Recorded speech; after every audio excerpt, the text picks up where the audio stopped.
الحمدللہ وکفا وسلام علی عبادہ الذین اصطفی اما بعد فاعوذ باللہ من الشیطان الرجیم بسم اللہ الرحمن الرحیم رب اشرح لی صدری ویسر لی امری واحلل عقدۃ من لسانی یفقهوا قولی واجعل لی وزیرا من اہلی اللہم الہمنا رشدنا واعذنا من شرور انفسنا اللہم ارنا الحق حقا وارزقنا اتباعہ وارنا الباطل باطلا وارزقنا اجتنابہ آمین ثم آمین۔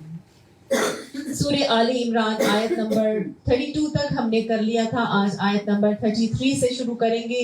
اعوذ باللہ من الشیطان الرجیم ان اللہ اصطفى آدم ونوحا وآل ابراہیم وآل عمران علی العالمین۔ بے شک اللہ نے چن لیا آدم علیہ السلام کو اور نوح علیہ السلام کو اور آل ابراہیم علیہ السلام کو اور آل عمران علیہ السلام کو کس پر چنا؟ علی العالمین، اوپر جہانوں کے، تمام جہانوں کے اوپر ترجیح دے کر اللہ سبحانہ تعالیٰ نے حضرت آدم علیہ السلام، نوح علیہ السلام، آل ابراہیم اور آل عمران کو چن لیا۔ چنے جانے والوں کا کوئی داستان ہے جو یہاں پر اللہ سبحانہ تعالیٰ ہمیں بتا رہے ہیں۔ سورہ بقرہ میں بھی ہم نے پڑھا تھا کہ اللہ تعالیٰ نے چن لیا تھا حضرت ابراہیم علیہ السلام کو۔ وہ کب چنا تھا؟ وَإِذِ ابْتَلَىٰ إِبْرَاهِيمَ رَبُّهُ بِكَلِمَاتٍ، جب اس کے ابراہیم علیہ السلام کے رب نے اس کو چند باتوں پر آزمایا اور پھر کیا کیا ان آزمانے والی باتوں کے اوپر؟ فَأَتَمَّهُنَّ، وہ پورے کے پورے آزمائشوں پر کامیاب ہو گئے، پورا اتر کے انہوں نے دکھایا۔ تو پھر اللہ سبحانہ تعالیٰ نے ان کو کیا کہا تھا؟ انی جاعلک للناس امام، بے شک میں نے تمہیں سارے انسانوں کے لیے امام بنا دیا۔ تو گویا اللہ سبحانہ تعالیٰ کچھ دیکھتے ہیں، کچھ امتحانات لیتے ہیں اور اس کے بعد جب آزمائش کے اوپر کوئی پورا اترتا ہے تو اللہ تعالیٰ ان کو چن لیتے ہیں۔ یہاں کس کو چنا ہے اللہ تعالیٰ نے؟ استفا کا مطلب ہوتا ہے چنا۔ اللہ نے کس کو چنا؟ 4 لوگوں کا ذکر کیا یہاں پر۔ آدم علیہ السلام کو چنا تھا، یہ نبی ہیں۔ اس کے بعد حضرت نوح علیہ السلام کو، جن کو سیکنڈ آدم بھی کہتے ہیں۔ اس کے بعد کس کو چنا؟ آل ابراہیم کو۔ ابراہیم علیہ السلام کو اللہ تعالیٰ نے چنا، اور نہ صرف ابراہیم بلکہ پورے آل کو چن لیا۔ آل ابراہیم میں کون تھے؟ ایک طرف حضرت اسحاق، جس کی پوری لڑی جو ہے وہ بنی اسرائیل، یہود اور نصارہ تک، حضرت عیسیٰ علیہ السلام تک۔ وقفینا من بعدہ بالرسل، اللہ تعالیٰ نے وہاں پہ رسولوں کا سلسلہ ہی چلا دیا، لڑی چلا دی، ایک کے بعد دوسرا، دوسرے کے بعد تیسرا۔ وہ اللہ تعالیٰ نے آل ابراہیم کو چن لیا۔ ایک طرف حضرت اسماعیل علیہ السلام تھے اور وہاں سے حضور صلی اللہ علیہ وآلہ وسلم کو چنا گیا۔ چوتھی چیز یہاں بتائی جا رہی ہے، آل عمران کو بھی چن لیا۔ تو یہ آل عمران کیا ہے؟ حضرت آل عمران بیسیکلی عمران کی اولاد ہے۔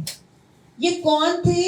یہ کہا جاتا ہے کہ حضرت موسیٰ علیہ السلام کے جو بھائی ہارون تھے، ان کی نسل سے حضرت مریم علیہ السلام آئی تھی، اور جو حضرت موسیٰ کے ہارون کے والد تھے ان کا نام عمران تھا۔ سمجھ آئی؟ تو کہا جاتا، آزر نہیں، وہ تو حضرت ابراہیم کے والد کا تھا، حضرت موسیٰ کے والد کا نام عمران، صحیح؟ اور حضرت ہارون کی نسل سے حضرت مریم آئی تھی۔ تو چونکہ وہ ان کی نسل سے تھی، آل عمران سے تھی، لہٰذا ان کا اب یہاں پہ تذکرہ آئے گا حضرت مریم علیہ السلام کا، جن کو اللہ تعالیٰ نے چن لیا تھا۔ تو اللہ نے اسی لیے کہا کہ آل عمران کو بھی میں نے چن لیا تھا۔ ٹھیک ہے؟ دوسری جو تفسیر ملتی ہے وہ یہ بھی لوگ کہتے ہیں اس کے حوالے سے کہ حضرت مریم علیہ السلام کے جو فادر تھے ان کا نام عمران تھا۔ ٹھیک ہے؟ حضرت مریم علیہ السلام کے فادر کا نام عمران تھا۔ کیونکہ یہاں پہ آگے ہی آئے گا کہ اس قالت امرأۃ عمران، کہ جب کہ عمران کی عورت یہ کہہ رہی تھی، اور وہ کون تھی؟ حضرت مریم کی والدہ. صحیح. تو اس لیے یہ دونوں باتیں آتی ہیں کہ یا تو وہ لڑی ہے جس کو کہا جا رہا ہے، یا پھر یہ کہ حضرت مریم کے والد جو ہیں ان کا نام بھی عمران تھا. تو دونوں ہی باتیں اس کے حوالے سے آتی ہیں. واللہ عالم کیا چیز ٹھیک ہے. اچھا، اللہ سبحانہ تعالیٰ نے کچھ اولو العزم انبیاء بنائے ہیں اور وہ 5 ہیں. وہ کون سے ہیں؟ وہ ہیں حضرت آدم علیہ السلام، پھر حضرت نوح علیہ السلام، پھر حضرت ابراہیم علیہ السلام، نہیں آدم نہیں، نوح کے بعد حضرت ابراہیم، پھر موسیٰ، عیسیٰ اور رسول اللہ صلی اللہ علیہ وسلم. یعنی جن کے اوپر کتابیں صحیفے آئے وہ، اور اس کے علاوہ حضرت نوح علیہ السلام. ان کو اولو العزم، بڑے عزم، بڑے حوصلے والے انبیاء تھے. ٹھیک ہے. لیکن یہاں پر ان کے 2 لوگوں کا تذکرہ ہے اولو العزم میں سے، ایک نوح اور ایک حضرت ابراہیم علیہ السلام. ٹھیک ہے. اب اللہ سبحانہ تعالیٰ نے یہاں پر بتایا کہ میں نے کچھ لوگوں کو پورے جہان کے اوپر چن لیا. ذریۃ بعضھا من بعض، یہ ایک دوسرے کی نسل سے تھے. ہم نے جو سمجھ لیا، دیکھ لیا کہ واقعی میں یہ ایک دوسرے کی نسل سے ہی آئے تھے. حضرت عمران، جو آل عمران کی نسل میں نے آپ کو بتائی، اور حضرت ابراہیم علیہ السلام کی نسل جیسے میں نے بتایا. تو یہ حضرت نوح علیہ السلام کس کی نسل سے تھے؟ یس، ویری گڈ. حضرت نوح علیہ السلام حضرت آدم علیہ السلام کی نسل سے. آدم ثانی کیوں کہا جاتا ہے؟ کیونکہ جب طوفان نوح آیا تھا اس میں سب چیزیں ختم ہو گئی تھی، اور پھر دوبارہ سے جو چند لوگ کشتی میں لے کے حضرت نوح علیہ السلام لے کر گئے تھے، ان سے بھی پوری نسل میں انسانی جو ہے وہ بعد میں چلی تھی. تو لہٰذا اللہ تعالیٰ نے فرمایا یہ ایک دوسرے کی نسل میں سے تھے. واللہ سمیع علیم. ہاں جی، یہ پیغمبر بھی تھے، اللہ کے نبی بھی تھے نا. یہ نہیں، حضرت نوح علیہ السلام کے اوپر کوئی شریعت نہیں آئی تھی. میں نے آپ کو بتایا تھا شریعت سب سے پہلے کس کے اوپر آئی تھی؟ حضرت موسیٰ علیہ السلام. تختیاں، لوہے اور سلوں سے شریعت نہیں اتری تھی. شریعت کس کو کہتے ہیں؟ زندگی گزارنے کے طریقے کو. کس کو ملی تھی سب سے پہلے؟ موسیٰ علیہ السلام کو تورات کی صورت میں 10 کمانڈمنٹس ملے، اور اس کے بعد پوری کتاب. ٹھیک ہو گئی. اس سے پہلے صحف ابراہیمی آئے تھے. حضرت ابراہیم علیہ السلام کو اللہ تعالیٰ کی طرف سے کچھ کمانڈمنٹس، کچھ احکامات، کچھ ضابطے جو ہے وہ زندگی کے رولز اینڈ ریگولیشنز، اصول اور ضوابط اور قوانین دیے گئے تھے صحف ابراہیمی کی شکل میں. اور اسی طرح کے صحف موسیٰ بھی موسیٰ علیہ السلام کو اللہ کی طرف سے عطا کیے گئے تھے. آدم اور نوح پہ صحیفے نہیں آئے تھے؟ نہیں. تو باقی پھر یہ پیغمبر اللہ کی طرف سے ان کو انسٹرکشن دی جاتی تھی. اب دیکھیں اس ٹائم پہ لوگ ہی بہت کم تھے نا. اس ٹائم بہت ہی کم تھی چیزیں. حضرت آدم کو اللہ کی طرف سے حکم کیا تھا؟ جب ان کے بیٹے حابیل اور قابیل کو شادی کی خواہش ہوئی، انہوں نے اپنے باپ کو جا کے کہا، تو حضرت آدم نے کہا اچھا اللہ سے پوچھ کے بتاتے ہیں. اللہ نے ان کو کہا کہ ان کو آپس کا فرق رکھتے ہوئے ان کی شادی کر دو. ٹھیک ہے. ان کے پاس کوئی ریٹن کتاب، کوئی شریعت، کوئی اصول نہیں تھے. اللہ تعالیٰ ان کو بتاتے جاتے تھے، وہ کرتے جاتے تھے. ٹھیک ہو گیا. اس کے بعد یہ اب اللہ تعالیٰ فرما رہے ہیں واللہ سمیع علیم، اور اللہ سننے والا ہے، جاننے والا ہے.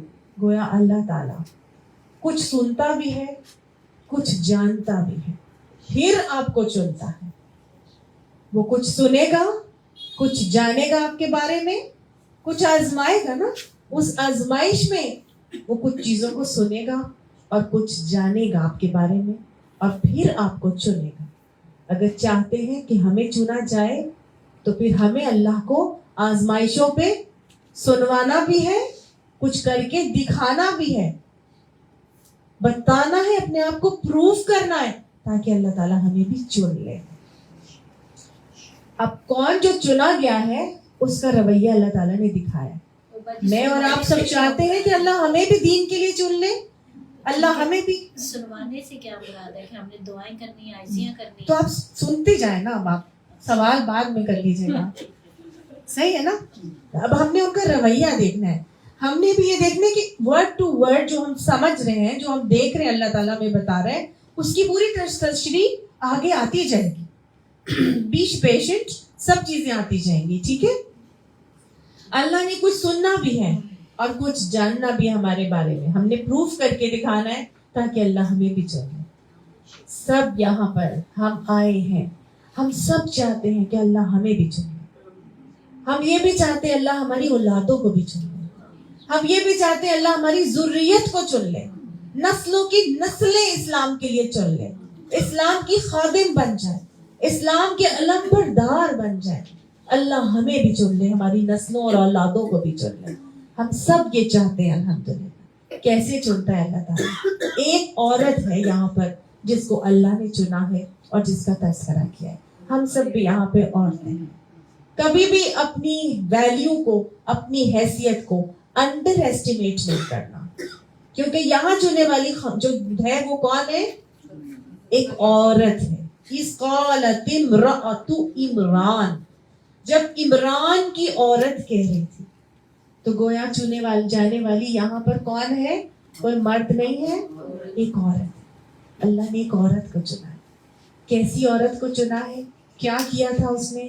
کیا اس کی باتیں تھی جو اس نے اللہ کو سنائی تھی, اور کیا اس کے رویے تھے جو اس نے کر کے دکھائے تھے کہ اللہ نے ان کو بھی چنا, ان کی نسل کو بھی چن لیا.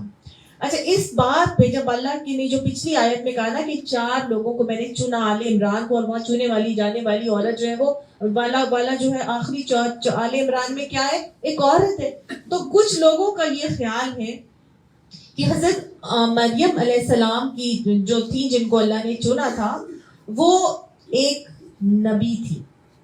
اس حوالے سے کچھ لوگ کہتے ہیں کہ اللہ نے یہاں پہ کہا ہے کہ ان کو چنا ہے جہان والوں کے اوپر, تو وہ شاید ایک نبی تھی جن کو اللہ تعالیٰ نے نبوت کے لیے چنا تھا. لیکن زیادہ تر کا یہ خیال ہے کہ اللہ تعالیٰ نے نبوت مردوں کی ذمہ داری مردوں پر ڈالی ہے, عورتوں کے اوپر نہیں ڈالی. یہ ایک مشکل اور کٹھن کام ہوتا ہے جو صرف مرد کر سکتے ہیں. لیکن جن انبیاء کو اللہ تعالیٰ نے چنا تھا وہ فرشتوں سے ڈائریکٹلی ان کے ساتھ کنیکٹڈ تھے, اللہ کے احکامات ان تک پہنچاتے تھے, ان کی باتیں ان کو سناتے تھے. تو یہاں پر بھی ہم دیکھیں گے کہ فرشتہ حضرت مریم سے ہم کلام ہوتا ہے, اس لیے وہ باتیں کہا جاتی ہیں کہ یہ حضرت مریم علیہ السلام بھی کیا تھی؟ نبی تھی. واللہ عالم. اللہ نے کہا ہے چنا ہے تو چنا ہے, نبی تھی یا نہیں تھی forget about it. لیکن کس رویے سے چنا ہے ہم نے اب وہ دیکھنا ہے. ہم نے یہ دیکھنا ہے کہ اللہ ہمارا بھی ویسا رویہ بنا دے کہ اللہ ہماری اولادوں کو بھی چن لے. یہ عمران کی عورت, ان کا نام تھا حضرت مریم کی والدہ, ان کا نام تھا حمنہ بنت فاخوس. کیا نام تھا؟ حمنہ بنت فاخوس. ان کا معاملہ یہ تھا کہ ان کی نا پریگنینسی ہوتی تھی لیکن ان کا حمل ضائع ہو جاتا تھا, مس کیریج ہو جاتا تھا, ابارشن ہو جاتا تھا. اس کو کہتے ہیں استقرار حمل ہو جاتا تھا. ٹھیک ہے, قرار پکڑتا تھا حمل, لیکن کیا ہوتا تھا؟ ضائع ہو جاتا تھا. تو چونکہ بار بار حمل ضائع ہونے کی وجہ سے ان دا اینڈ نیٹ ریزلٹ کیا تھا کہ ان کی کوئی اولاد نہیں تھی. ایسی عورت جس کی کوئی اولاد نہ ہو رہی ہو, بار بار پریگنینسی ختم ہو جاتی ہو, اور الٹیمیٹلی ان کا جو شوہر تھا اس کا بھی پھر بعد میں انتقال ہو گیا. لیکن اب وہ اولاد, اب وہ ان کو ایک وقت حمل ٹھہرا تو انہوں نے فوراً ہی اللہ تعالیٰ سے دعا کی, اور دعا کیا کرتی ہے کہ ربی انی نذرت لک, اے میرے رب بے شک میں نظر مانگتی ہوں تیرے سے. نظر مان لی فوراً ہی, جیسی پریگنینسی ہوئی انہوں نے فوراً ہی نظر مان لی. اور نظر کس کی مانی؟ لاکا, اللہ کے لیے. کسی پیر کے لیے نظر نہیں مانی, کسی فقیر کے لیے نظر نہیں مانی, کسی اور کی منتیں مرادیں وغیرہ کا معاملہ نہیں کیا. کس کی نظر مانی؟ اللہ سے. تو پہلی بات تو یہ ہے کہ نظر ماننا جائز ہے, ٹھیک ہے نا. انہوں نے نظر مانی ہے تو ہم بھی نظر مان سکتے ہیں. آپ صلی اللہ علیہ وسلم نے فرمایا نظر ماننا شرعن جائز ہے، کیونکہ نظر اللہ بخیل سے مال نکلوانے کا ایک ذریعہ ہے. ایک بخیل جس نے ویسے تو مال نکالنا نہیں ہے، لیکن وہ اللہ سے شرط لگاتا ہے اور وہ کہتا ہے کہ اللہ تو اگر میرا یہ کام کر دے گا تو میں یہ کر دوں گی. عام طور سے نظر ایسی ہی مانی جاتی ہے، اللہ میرا یہ کام ہو گیا تو میں 100 نفل پڑھوں گی، اللہ میرا یہ کام ہو گیا تو میں ایک عمرہ کر کے آؤں گی، اللہ میرا یہ کام ہو گیا تو میں 10 دیگیں بانٹوں گی. ایسے ہی نظر مانتے ہیں نا. تو یہ کیسے نظر مان رہی ہیں؟ سب سے نظر نہیں مان رہی. کس سے مان رہی ہیں؟ اللہ سے. پہلی بات یہ کہ نظر ماننا جائز ہے. مانی کس سے ساتھ جائے گی؟ اللہ سے مانی جائے گی. ماننے کا طریقہ کیا بتایا جا رہا ہے؟ یہ نہیں کہا جا رہا کہ اللہ اگر تو مجھے اولاد دے گا تو میں یہ کروں گی، اگر تو یہ کرے گا تو میں یہ کروں گی. ان کو پتا ہے میرا پریگنینسی رکتی نہیں ہے، میری فوراً مس کیریج ہو جاتا ہے، لیکن جیسے ہی ان کو حمل ٹھہرا ہے انہوں نے فوراً یہ نیت کر لی ہے. اور نیت کر کے کیا کہہ رہی ہے؟ میں نے نظر مان لی ہے تیرے لیے کہ ما فی بطنی، جو میرے پیٹ میں ہے، محررن، اس کو میں آزاد کر رہی ہوں. وہ میرے لیے نہیں ہوگا، میں اس سے اپنی کوئی خدمت نہیں لوں گی، اس کو میں کیا کر دوں گی؟ اپنی خدمت سے آزاد کر دوں گی. اور آزاد کر کے کیا کروں گی؟ اللہ تیرے لیے وقف کر دوں. تو میں نے وقف کر دیے تیرے لیے. کنڈیشنل نہیں کر رہی کہ اللہ بچہ آئے گا میں بڑا کروں گی، میں دیکھوں گی اتنا ہے کہ نہیں ہے، اس کا کیلیبر کیا ہے، وہ ایسے نہیں. انہوں نے فوراً مان لی کہ اللہ تو مجھے بس اولاد دے دے، میں اس کو تیرے لیے دے دوں گی، تو مجھے دے دے، میں تیرے لیے دیا. اللہ یہ نہیں کر رہی کہ ملے گی تو ہوگا تو یہ ہے. انہوں نے ایک چیز کی ٹھان لی ہے. گویا نظر ماننے کا بہترین طریقہ یہ ہے اللہ سے کنڈیشن نہ کیا جائے. بارگین ہم اللہ سے نہیں کر سکتے. ہم اللہ سے یہ نہیں کہہ سکتے اگر آپ میرا یہ کام کریں گے تو میں یہ کام کروں گی. وہ پہلے ہی آزاد کر رہی ہیں، پہلے ہی دے دیا ہے. میں پہلے ہی 100 نفل پڑھ لیتی ہوں، ہو گیا تو ثم الحمدللہ. وہ کام نہیں بھی ہوا تو کوئی بات نہیں، میں نے کر دیا. اللہ میں نے 10 دیگیں بانٹ دی ہیں، میں یہ چاہتی ہوں تو میرے لیے کر دے. سمجھ آ گئی؟ تو اصل طریقہ نظر ماننے کا یہ ہے کہ جس چیز کی نظر مانی جائے اس کو کنڈیشن نہ کیا جائے، بلکہ پہلے ہی کام کر دیا جائے. اللہ سے دعا کی جائے کہ اللہ اس کو میرے حق میں بہترین بنا دے. انہوں نے کیا کیا؟ انہوں نے نظر مان کے کہا کہ اللہ جو میرے پیٹ میں ہے محررن، اس کو میں آزاد کر رہی ہوں، ہر چیز سے، اپنی خدمت سے آزاد، والدین، رشتہ داروں اور تمام کے حقوق سے آزاد، دنیا داری کے چکر سے آزاد. اس کو میں کس کے لیے کر دیا وقف؟ اللہ تیرے لیے. جو تو دے گا وہ تیرے کام کے لیے وقف ہو جائے گا، وہ تیرے ہی دین کو لے کے چلے گا. فتقبل منی، تو اس دعا کو میرے سے قبول فرما لے. اللہ یہ جو تو مجھے عنایت کرے گا، یہ جو تو اولاد کا گفٹ مجھے دے گا، تو اس کو قبول کر لینا. ٹھیک، پہلے ہی کہہ دیا کہ اللہ تو اس کو میرے سے قبول کر لینا. دوں گی میں، پیدا میرے سے ذریعے سے ہوگا، اولاد میری ہوگی، لیکن اللہ تو اس کو قبول کر لینا. اللہ کو دے رہی ہے کون سی اولاد؟ وہ اولاد جو نہایت پریشیس پریگنینسی تھی. آج ڈاکٹرز جب پریشیس پریگنینسی کو لیبل کرتی ہے نا کہ اس کے اتنے حمل ضائع ہو گئے ہیں اور اب اس کی پریگنینسی ہے، تو اس کا بہت خیال رکھا جائے. ہر طرح کی اس کو پریشیس پریگنینسی لیبل کر کے اس کو ہر طرح کا پروٹوکول دیا جاتا ہے کہ یہ بچہ ضائع نہ ہونے پائے، ماں کو، بچے کو کچھ ہونے نہیں پائے. بڑی مشکل سے آ رہا ہے. کون سا بچہ اللہ کو دے رہی ہیں؟ وہ جو دنیاوی کسی کام کا نہیں تھا. کون سا دیا ہے؟ پریشیس. اللہ نے کہا نا قرآن میں، لن تنالوا البر حتی تنفقوا مما تحبون. تم نیکی کو پہنچ ہی نہیں سکتے جب تک کہ تم اپنی وہ چیزیں اللہ کی راہ میں نہ دے دو جو تمہیں محبوب ہے. وہ اپنی سب سے زیادہ محبوب چیز کو اللہ کی راہ میں دے رہی. وہ اولاد جس کی کتنی تڑپ، کتنی خواہش ہوگی ایسی ماں کو، وہ اپنی اس اولاد کو، بہترین اولاد کو، جو وہ کہہ رہی ہے اللہ آ ہی نہیں رہی کوئی اولاد، اب تو اگر دے گا میری نہیں ہوگی، وہ تیری ہوگی، تیرے کام کے لیے وہ وقف ہو جائے گی. رویہ دیکھ رہے ہیں؟ دعا اللہ سے مانگی جا رہی ہے کہ اللہ تو دے گا, اور پھر انکا انت السمیع العلیم, بے شک تو سننے والا بھی ہے, جاننے والا بھی ہے, تو دعاؤں کا بھی سنتا ہے, تو میرے عمل کو بھی دیکھ رہا ہے. سننے اور جاننے کے بعد اللہ سبحانہ تعالیٰ نے ان کی تمام دعا کو قبول فرما کے اللہ تعالیٰ نے ان کو پریگنینسی کو کنٹینیو کر دیا.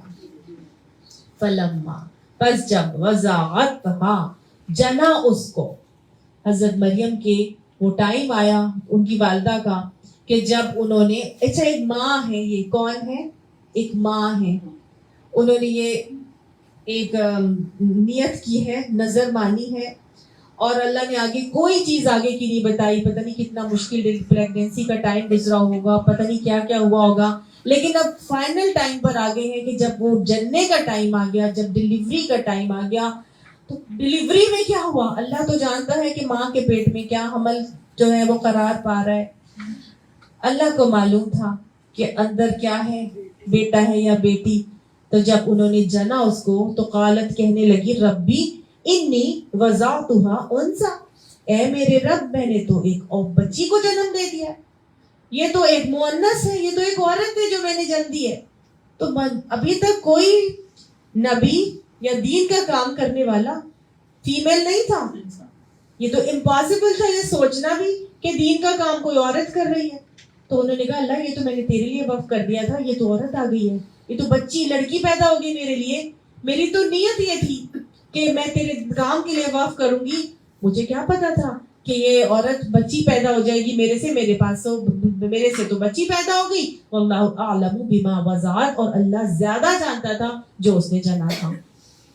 ولیس الذکر کالانثی, اور مرد عورت کی طرح نہیں ہوتا. وہ کہہ رہی ہیں مرد عورت کی طرح نہیں ہوتا.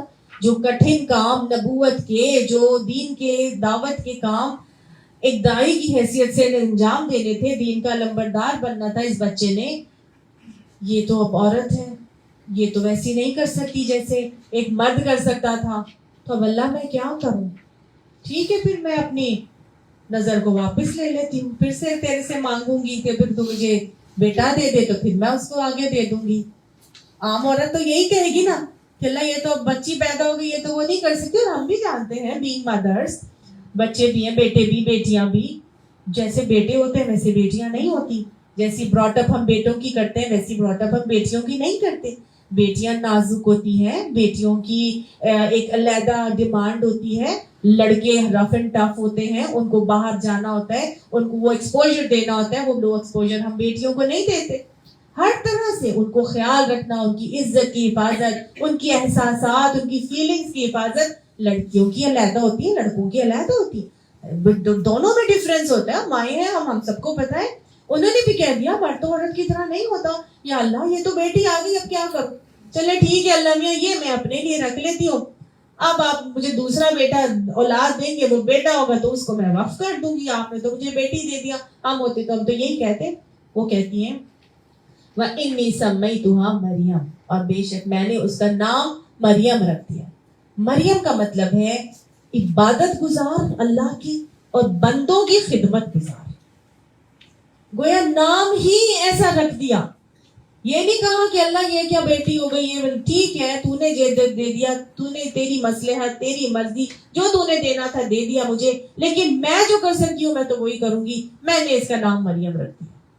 میں نے اس کو تیرا بھی عبادت گزار ہوگی یہ, اور بندوں کی خدمت گزار بھی ہوگی. میں نے اس کا نام مریم رکھ دیا. عبرانی زبان کا لفظ ہے اور اس کا مطلب یہ ہے, نام ہی بتا رہا ہے کہ اللہ کے لیے وقف کر دیا ہے. نام یہ پروف ہے.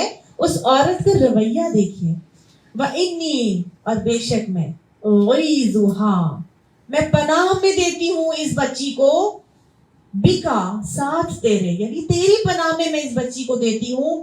کس چیز سے اللہ کی پناہ میں دی جا رہی ہے؟ شیطان سے. وَذُرِّيَّتَهَا, نہ صرف یہ بچی بلکہ اس کی پوری نسل میں تیری پناہ میں دے رہی ہوں اے اللہ. کس سے؟ من الشیطان الرجیم, شیطان مردود کے فتنوں سے میں اپنی اس بچی اور اس کی پوری نسل کو اے اللہ تیری پناہ میں سونپ رہی ہوں. سبحان اللہ. یہ وہ دعا ہے جو انہوں نے اس وقت پڑھی جب انہوں نے بچے کو جنا تھا. اس وقت سوچا جب بچی پیدا ہوئی ماں کی ذہن کی سوچ رہے ہیں کیا کیفیت ہے, لیول کیا ہے, اٹینٹیونیس کتنی ہے.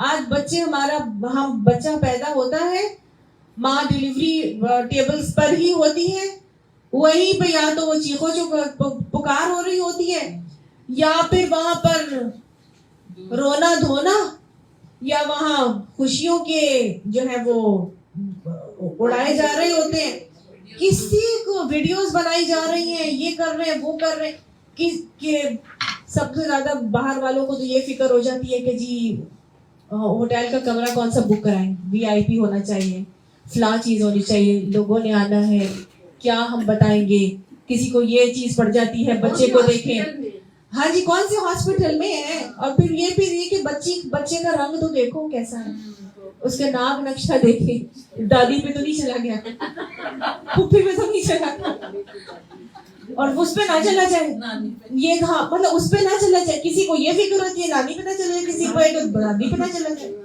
کسی کو یہ فکر پڑ جاتی ہے کہ ڈبے کون سے بنائیں گے, وہ بانٹنے کے لیے, مٹھائی تقسیم کرنے کے لیے, اب فلاں لوگوں سے بنوائیں گے, فلاں لوگ اپنا نام ہے. ہماری یہ فکریں ہوتی ہیں, ان کی کیا فکر ہے, وہ دعا کر رہی ہے. ماں جو ڈیلیوری ٹیبل پر یہ حال ہوتا ہے کہ دل کرتا ہے مری جاتے, پتہ نہیں اگلی زندگی ملنی ہے کہ نہیں ملنی, ایسا ہے.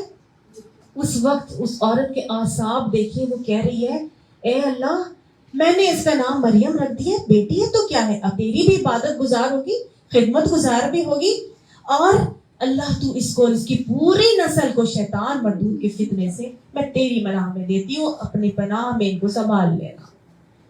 کسی کو ہم میں سے یہ فکر ہوتی ہے کہ ہم اپنی نسلوں کو, اپنی اولادوں کو شیطان مردود کے فتنے سے اللہ کی پناہ میں دے دیں؟ آج ہمارے بچے جب بڑے ہو کر بگڑنے لگتے ہیں, بگڑ جاتے ہیں, غلط چیزوں میں جاتے ہیں, دین کی طرف نہیں آتے, تو ہم آگے سے کمپلین کرتے ہوئے پہنچ جاتے ہیں. اس وقت انسان یہ سوچے کیا اس ٹائم میں نے اپنی اولاد کے لیے یہ دعا کی تھی؟ جب ڈیلیوری کی پینز ہوتی ہیں, ایک ایک پین میں کی جانے والی ہر دعا قبول ہوتی ہے, درد زی میں کی جانے والی ہر دعا قبول ہوتی ہے. اس وقت تو لڑکیاں چیخ رہی ہوتی ہیں. اس وقت اپنی اولادوں کو, اپنی بیٹیوں کو, اپنی بہوؤں کو سمجھائیں کہ اس وقت اللہ کا ذکر کرنے کی ضرورت ہے, یہ دعائیں مانگنے کی ضرورت ہے کہ اللہ جو تو اولاد دے گا, اللہ تو اس کو اپنی پناہ میں لے لینا, اللہ جو تو اولاد دینا اس میں یہ کوالٹیز ڈالنا, اللہ جو تو نے اولاد دینی اللہ اس کو دین کا لمبردار بنانا, اللہ جو تو اولاد دے گا اس سے اسلام کا, دین کا کام لے لینا, اس کو چن لینا. جب یہ دعائیں مانگی جاتی ہیں تو اللہ نسلوں کی نسلیں چن لیتا ہے. اس عورت نے, حمنہ بنت فاخوس نے یہ دعا مانگی. آپ صلی اللہ علیہ وآلہ وسلم فرماتے ہیں کہ جب کوئی بچہ پیدا ہوتا ہے تو شیطان اس کو کچوکے لگاتا ہے, جس کی وجہ سے وہ بچہ چیختا ہے, چلاتا ہے, روتا ہے. ہم ڈاکٹرز کیا کرتی ہیں, بچہ پیدا ہوتا ہے اور ہم اس کو مارتی ہیں, تھپکے لگاتے ہیں, اور ہم کہتے ہیں اس کو جتنا وہ روئے گا اس کا لنگز پھولیں گے, اس کے پھیپھڑے کام کریں گے, اور وہ صحیح بچہ ہے. ٹھیک ہے نا, اس کی رونے کی آواز آ گئی. وہ رونا کس سے آتا ہے؟ شیطان کے کچوکوں سے آتا ہے. اللہ کے نبی فرما رہے کہ جس کی وجہ سے وہ بچہ روتا ہے اور چیختا ہے, لیکن اس عمل سے 2 بچے صرف محفوظ رہے, جن کی ماں نے یا جن کی ماں نے یہ دعا کی تھی کہ انی اعیذھا بک وذریتھا من الشیطان الرجیم. یہ کون سی 2 خواتین تھیں؟ حمنہ بنت فاخوس, اور پھر وہی بچی جس کے لیے یہ دعا کی گئی تھی, حضرت مریم, جنہوں نے حضرت عیسیٰ علیہ السلام کی پیدائش پہ بھی یہ دعا کی تھی. ان کو شیطان نے نہیں چھوا اور ان کو اللہ نے اپنی پناہ میں رکھا. فاخوس, اگر آپ چاہتے ہیں کہ آپ کو اللہ چن لے, آپ کی ذریت, آپ کی نسلوں کو چن لے, تو پھر یہ ایسے معاملات کرنے کی ضروری ہے. اللہ تعالیٰ کس کو چنتا ہے؟ جو اپنی اولاد کو اللہ کے دین کے لیے وقف کرنے کی